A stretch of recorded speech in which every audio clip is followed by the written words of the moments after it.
Hello साथियों, Siya Chandra tutorial में आपका स्वागत है। नमस्कार दोस्तों, मैं सर्वेश कुमार सिया चंद्रा ट्यूटोरियल प्लेटफॉर्म पर आपका हार्दिक स्वागत करता हूं और मैं आपके बीच उपस्थित हूं एक नए टॉपिक के साथ। नए सेशन की शुरुआत करते हैं।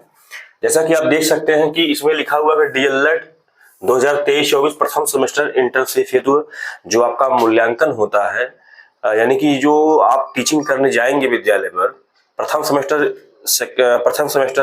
के प्रशिक्षुओं के लिए स्पेशली है। जो प्रशिक्षार्थी जो ट्रेनिंग ले रहे हैं, तो अगर विद्यालय पर आप ट्रेनिंग करने जाएंगे तो वहां पे हम जानते हैं कि 10 फाइलों का निर्माण करना होता है। उन 10 फाइलों में हम उसका निर्माण कैसे करेंगे और कैसे वो बनेगा, उसमें क्या मैटर डाला जाएगा, उन सब चीज़ों का अध्ययन और उनके बारे में बारी बारी से आपको एक एक टॉपिक बाय टॉपिक आपको समझाएंगे और बताएंगे भी। बाकी उसका लिखा हुआ पूरा मैटर आपको हमारे टेलीग्राम चैनल पर आपको अच्छे तरीके से उसको विधिवत तरीके से उसमें मिल जाएगा। आप वहां से भी इसको प्राप्त कर सकते हैं। तो आइए हम जानते हैं कि इसका 10 फाइल का निर्माण वो क्या क्या है और कैसे कैसे उसका निर्माण करते हैं। तो हम बारी बारी से उसकी हम बारे में भी चर्चा करेंगे। तो आइए देखते हैं। आप देख सकते हैं कि यहाँ लिखा हुआ कि प्रथम सेमेस्टर इंटर्नशिप हेतु 10 अवलोकन फाइलों का निर्माण। तो हमने बताया है कि 10 फाइलों का निर्माण करना है और कैसे इन फाइलों में कौन कौन सा निर्माण करना है, उसके नाम क्या क्या है, वो हम बारी बारी से आपको बताते हैं। अब इन 10 फाइलों के बारे में हम इनके बारे में जानते हैं और ये कौन कौन से फाइल हैं, उनका निर्माण कैसे करेंगे, उन सब चीजों का हम अध्ययन करेंगे।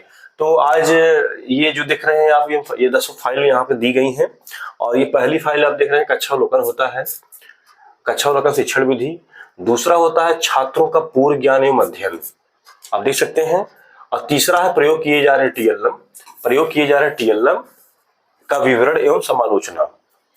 उसके बाद आता है चौथा है हमारा रिमेडियल टीचिंग विधि एवं समालोचना।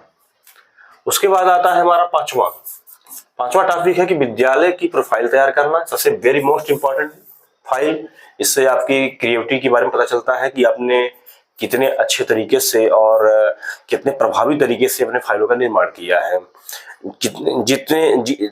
कितना आकर्षक आप बना सकते हैं, जितना आकर्षक आप बना सकते हैं उतना ज्यादा आप इसको बनाइए, ताकि इससे ही आपके फाइल का मूल्यांकन हो सकता है। ये 5वें नंबर की फाइल जो आप देख रहे हैं, आप देख सकते हैं कि इसमें पांचवा नंबर फाइल क्या है कि विद्यालय की प्रोफाइल तैयार करना, विद्यालय भौतिक संसाधनों की स्थिति एवं समालोचना, यानी विद्यालय का पूरा निचोड़, पूरा ब्यौरा आप इस 5वें नंबर फाइल में आप देंगे कि विद्यालय की स्थिति कैसी है, भौगोलिक परिवेश कैसा है और विद्यालय में आपने कुछ नया क्या देखा है, टाइल्स लगा हुआ कि नहीं लगा हुआ, शौचालय की व्यवस्था है कि नहीं है। इन सारी चीजों में आप भौगोलिक परिवेश में आप जब चर्चा की जाएगी तो उसमें आप इसको बताएंगे। उसके बाद आता है कि 6वां नंबर फाइल है कि शैक्षिक गतिविधियों का क्रियान्वयन एवं अभिलेखीकरण। इसमें जो होता है कि आप विद्यालय में एक नवाचार शिक्षा जो चल रही है, उसमें एक जो अध्यापक होता है वो शिक्षा को प्रगाढ़ बनाने के लिए बच्चों के मन मस्तिष्क में ऐसा कौन सा तरीका इस्तेमाल किया जाए कि बच्चे के मन मस्तिष्क में वो चीजें बैठ जाएं। तो उन शिक्षक गतिविधि कैसा करा रहा है, खेल खेल में शिक्षा देना होता है टॉपिक। तो इन सब चीजों का अध्ययन हम जो सीखेंगे उन चीजों के बारे में आप 6वें नंबर की फाइल में उसकी चर्चा आप करेंगे। उसके बाद होता है 7वां नंबर फाइल कि विद्यालयी अभिलेखों का विवरण, रख रखाव एवं समालोचना। 7वें नंबर फाइल में होता है कि विद्यालयी अभिलेखों का विवरण एवं रख रखाव, यानी विद्यालय में जितनी भी फाइलें प्राइमरी स्कूल में, जैसे रजिस्टर हो गया, एमडीएम का रजिस्टर हो गया और अध्यापक उपस्थिति पंजिका हो गई, छात्र उपस्थिति पंजिका, ऐसे जितने ही फाइल होते हैं उनका कैसे बनाया जाता है, उनका रखरखाव कैसे किया जाता है, उनकी स्थिति के बारे में आप वहां से सीखेंगे और उसके बारे में यहाँ पे विस्तृत अपना जो फाइल का निर्माण करेंगे उसमें लिखना होता है। उसके बाद आता है आपका 8वां नंबर फाइल। 8वें नंबर फाइल में होता है कि विद्यालयी अभिलेखों को तैयार करना। सेम उसी से संबंधित है, ये भी है, थोड़ा सा हटके है इसमें कि स्वेटर बटा कि नहीं बटा, जूता मोजा, ये सब जो चीजें होती है इनका भी किताब कापी जो हम लोग बांटते हैं, उन सारी चीजों का जो है उन ब्यौरा जो होती है उस इन फाइलों के माध्यम से आप जो है आप उसमें बनाएंगे। उसके बाद आता है 9वां नंबर फाइल हो गया पाठ्य सहगामी क्रियाकलापों का विवरण एवं समालोचना। ये बहुत ही इम्पोर्टेंट टॉपिक कह सकते हैं इसको। यहाँ पे हम लोगों पाठ सहगामी क्रियाकलापों का विवरण समालोचना हो गया, और एक अभी हम इसको इंक्लूड करते हैं। 10वां होता है सामुदायिक सहभागिता की स्थिति, SMDC की स्थिति एवं उसकी समालोचना। ये बहुत ही महत्वपूर्ण टॉपिक है। ये हमारे लिए बहुत ही इंपॉर्टेंट रोल करता है। एक ग्रामीण परिवेश में अगर हमारा विद्यालय है, उन विद्यालयों में हम ग्रामीणों से कैसे डील कर रहे हैं, उनसे कैसे बातचीत कर रहे हैं। जैसे कोई अभिभावक आ गया अपने बच्चे की परेशानी लेकर, अपने बच्चे की समस्या लेकर की, तो उसका आप निदान कैसे करेंगे, निराकरण कैसे करेंगे।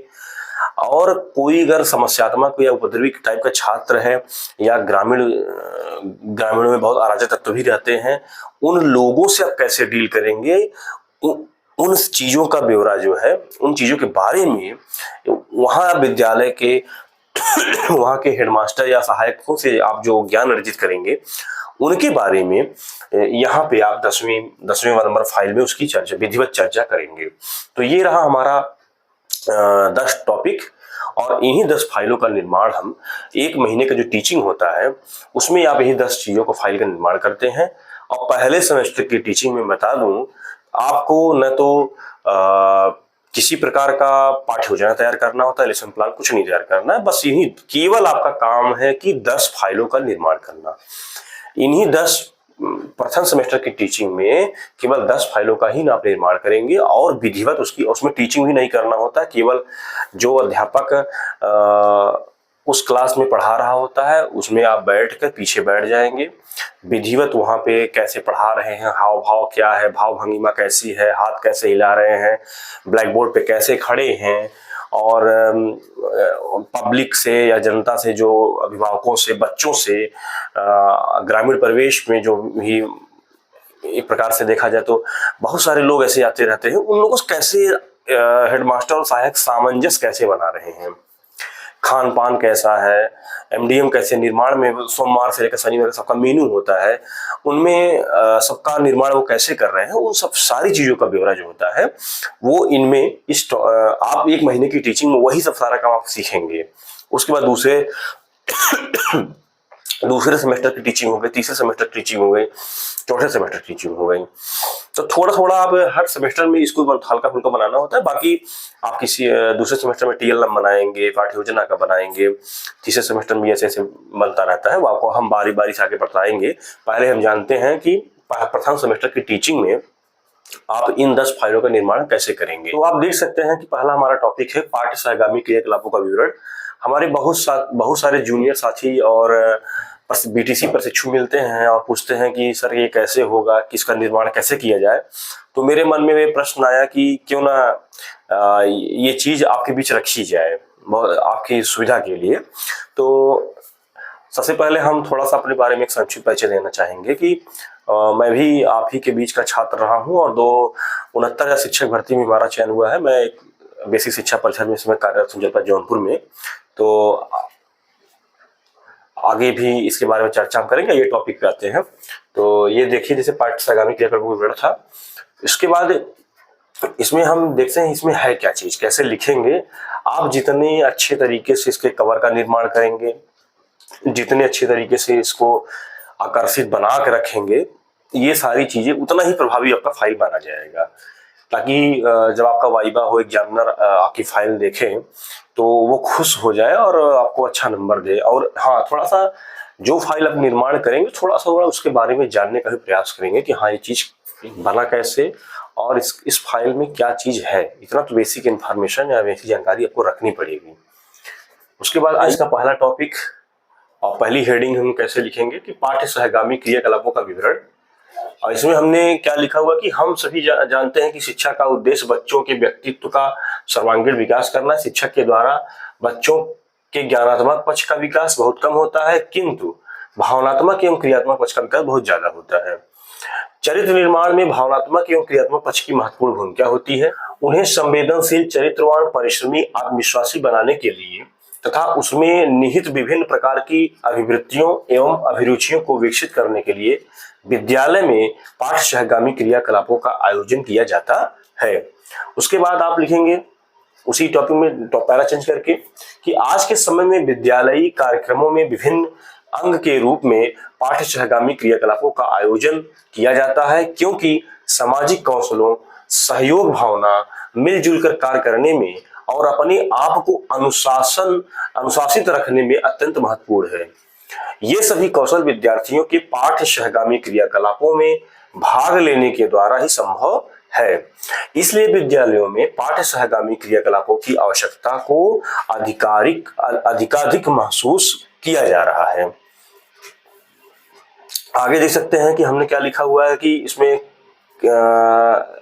कई टॉपिक हैं। जैसे पहला है खेलकूद। खेलकूद से क्या फायदा है ये पहले जान लीजिए कि खेलकूद में अरस्तु जी ने कहा है कि स्वस्थ शरीर में स्वस्थ मस्तिष्क का निर्माण होता है। तो कैसे स्वस्थ शरीर में स्वस्थ मस्तिष्क का निवास होता है, इसको ध्यान में रखते हुए विद्यालय में खेलकूद प्रतियोगिता का आयोजन किया जाता है। विद्यालय में खेलने के लिए खेल का मैदान है। खेल कूद के माध्यम से विद्यार्थी ताजा एवं चुस्त दुरुस्त का अनुभव करते हैं। खेल कूद की प्रतियोगिता में भाग लेकर वह शैक्षिक कार्यों में ध्यान लगाना सीखते हैं। विद्यालय में विभिन्न प्रकार की खेल कूद प्रतियोगिता का आयोजन किया जाता है, जैसे दौड़ लगाना, वॉलीबॉल खेलना, बैडमिंटन खेलना, बैट बॉल खेलना, कबड्डी खेलना, खो खो खेलना। ये कभी कभी ब्लॉक स्तर पे भी, जिला स्तर पे भी इसका आयोजन किया जाता है प्राथमिक विद्यालयों द्वारा, बेसिक शिक्षा विभाग द्वारा। तो अगली हेडिंग है कि शैक्षिक तथा सांस्कृतिक कार्यक्रम। विद्यालय में बच्चों के अंदर छिपी हुई प्रतिभा को उभारने के लिए और आत्मविश्वास विकसित करने के लिए शैक्षिक तथा सांस्कृतिक कार्यक्रम आयोजित किए जाते हैं, जैसे कहानी लेखन, अंताक्षरी, समूह गान, नाटक, देश गान, नृत्य आदि क्रियाएं कराई जाती हैं। इनके माध्यम से छात्र और छात्राएं बढ़ चढ़कर हिस्सा लेते हैं, अपने विचारों का आदान प्रदान करना सीखते हैं, साथ ही मनोरंजन भी करते हैं। अगला है राष्ट्रीय पर्व। राष्ट्रीय पर्व में मुख्य रूप से हमारे यहाँ बेसिक में तीन ही मनाया जाता है। बाकी और भी विभिन्न प्रकार की जयंतियां जो भी समय समय पर आती हैं सबको मनाया जाता है, लेकिन मुख्य रूप से तीन है। तो विद्यालय में स्वतंत्रता दिवस 15 अगस्त, गणतंत्र दिवस 26 जनवरी और गांधी जयंती 2 अक्टूबर अनिवार्य रूप से मनाए जाते हैं। इन अवसरों पर विद्यालय में भाषण, नृत्य, नाटक आदि प्रतियोगिताओं का आयोजन किया जाता है, जिनमें सभी छात्र बढ़ चढ़कर अपनी अपनी रुचि के अनुसार प्रतियोगिता में हिस्सा लेते हैं। आगे देखते हैं इसमें क्या है। ये है प्रोजेक्ट कार्य। चौथा हेडिंग है प्रोजेक्ट कार्य। बच्चों में चिंतन, तर्कशीलता, कल्पना एवं सृजनात्मक शक्ति के विकास के लिए विद्यालय में प्रोजेक्ट कार्य कराए जाते हैं। प्रोजेक्ट कार्य में क्या है कि हमको किसी महापुरुष का चित्रों का संकलन करने के लिए बोल दिया जाएगा कि बच्चों फला महापुरुष की जयंती है, आपको इनके बारे में, इनके जीवन परिचय के बारे में, इनके टॉपिक को आपको कल अच्छे से इनके बारे में पढ़ के उनका चित्र बना के लाना है। वही चीजें है इसमें कि महापुरुषों के चित्रों का संकलन, ऐतिहासिक इमारतों, स्मारकों आदि के चित्रों का संकलन। उसके बाद है भारत के राज्यों एवं राजधानियों की सूची बनवाना। बच्चों को याद कराना है, उनको किसी भी तरीके से उनको टॉपिक में इंटरेस्ट जगाना है और विषयवार को बना देना है। हस्तकला से बनी चीजों को बनवाना, विभिन्न प्रकार के शैक्षिक चार्ट्स बनवाना। तो ये आपका प्रोजेक्ट का टाइप का हो गया। अगला है 5वां वृक्षारोपण। बहुत ही इंपॉर्टेंट टॉपिक वृक्षारोपण। विद्यालय में बच्चों को पर्यावरणीय शिक्षा दी जाती है, इसलिए विद्यालय में वृक्षारोपण भी किया जाता है, जिससे हमने और सभी छात्र छात्राओं ने वृक्षारोपण किया। इससे बच्चों ने पर्यावरणीय स्वच्छता और सुंदरता को ध्यान में रखते हुए वृक्षारोपण किया। वृक्षारोपण के माध्यम से छात्रों को वृक्षों के महत्व, वृक्षों के जीवन के बारे में बताया जाता है। आप बच्चों को वृक्षों के महत्व के बारे में बताइए कि वृक्ष नहीं रहेंगे तो क्या घाटा होगा, और वृक्षारोपण करेंगे तो क्या फायदा होगा, यानी कि पर्यावरण से उनको जोड़ना। अगला है कि शैक्षिक भ्रमण। ये आप देख सकते हैं शैक्षिक भ्रमण। शैक्षिक भ्रमण एक प्रकार से मैं कहूँ तो बहुत ही अच्छा माना जाता है बेसिक के लिए और सभी बच्चों के लिए, क्योंकि जो बच्चे कल्पना में खोए रहते हैं, मान लीजिए आपको बच्चे रोज राष्ट्रगान कर रहे हैं, जन गण मन अधिनायक जय भारत भाग्य विधाता, पता लगा बच्चे को जो है हम बच्चे को बता भी दिए कि हाँ ये फला राष्ट्रगान को रविन्द्रनाथ टैगोर जी ने लिखा है, इसको 52 सेकंड में गाया जाता है। लेकिन कभी कभी बच्चा जो होता है उसके मन में प्रश्न उठता है कि रविन्द्रनाथ टैगोर आखिर हैं कौन, उन कैसे दिखते होंगे, उनकी पहचान क्या, पहचानेगा बच्चा कैसे। तो उनको हम प्रत्यक्ष रूप से, उनको दृश्यात्मक रूप से, उनको उन बच्चों को चार्ट के माध्यम से, चित्र के माध्यम से उनको दिखाएं कि देखिए ये फला महापुरुष है, इनका जो है टॉपिक ऐसे ऐसे ये महापुरुष हैं। तो उसी तरीके से शैक्षिक भ्रमण होता है। शैक्षिक भ्रमण क्या होता है कि पुस्तकों के द्वारा बच्चे सैद्धांतिक ज्ञान प्राप्त करते हैं, लेकिन बच्चे जब किसी वस्तु को प्रत्यक्ष रूप से देख लेते हैं तो उसके संबंध में उसे वास्तविक ज्ञान प्राप्त होता है और यह ज्ञान अस्थायी होता है। इसीलिए विद्यालय में साल में एक बार या वर्ष में 2 बार इन छात्रों को शैक्षिक भ्रमण कराया जाना चाहिए। उसके बाद क्या है, कैसे हो गया ये, लास्ट में इसका निचोड़ निष्कर्ष लिखना होता है, इसको हम समालोचना कहते हैं। और इसमें क्या मैटर डालेंगे वो देखिए, बिल्कुल ऐसे ही डिक्टो आप चाहें तो बना सकते हैं पूरी फाइल, कुछ नया नहीं करना, यही चीज उतार देंगे तब भी आपको पूरा नंबर मिलेगा। तो समालोचना में क्या लिखेंगे, जो चीज हम ऊपर पूरे पैरा में टॉपिक हम पढ़े हैं उसी चीज का इसमें निचोड़, उसका निष्कर्ष है। तो आप देख सकते हैं मैंने लिखा हुआ है कि शिक्षा में समुदाय के लोगों की सक्रिय भागीदारी का नवाचारी प्रयोग किया जा रहा है। यानी वहां से आपने क्या सीखा है उस विद्यालय, इस टॉपिक के माध्यम से, और उस 10 दिनों की जो 1 महीने का जो टीचिंग होता है उसमें आपने क्या सीखा, वहां क्या हो रहा है, वहां की गतिविधि कैसी है, वो उसका निष्कर्ष आप निकाल रहे हैं। वो आप वहां लिखेंगे कि शिक्षा में समुदाय के लोगों की सक्रिय भागीदारी का नवाचारी प्रयोग किया जा रहा है। पहले शिक्षा के संचालन हेतु औपचारिक रूप से ग्राम शिक्षा समिति होती थी जो कि प्राय निष्क्रिय रहती थी, लेकिन प्राथमिक शिक्षा में समुदाय की सक्रिय भागीदारी सुनिश्चित करने हेतु अनेक शासनादेश तथा विभागीय आदेश निर्गत किए गए हैं। साथ ही पीटीए, एमटीए एवं ब्लॉक स्तर की समिति कार्य बनाई गई है। उसमें एसएमसी बैठक भी होती है, महीने में 1 बार होता है, पहली बुधवार को। तो अतः विद्यालय तभी प्रभावी हो सकता है जब वह समुदाय के साथ जुड़कर कार्य करे, वहां के ग्रामीण परिवेश में एक अपना वर्चस्व स्थापित करे और वहां के ग्रामीणों में विश्वास पैदा करे कि हाँ यहाँ के अध्यापक अच्छे हैं पढ़ाने में और बच्चों से उनका भावनात्मक लगाव है। उसके बाद क्या है कि आवश्यकता इस बात की है कि विद्यालय के प्रधानाध्यापिका को अपनी विद्यालयी आवश्यकताओं का ज्ञान हो, जिससे कि समितियों के माध्यम से उपलब्ध धनराशि का योजनाबद्ध तरीके से प्रयोग किया जा सके।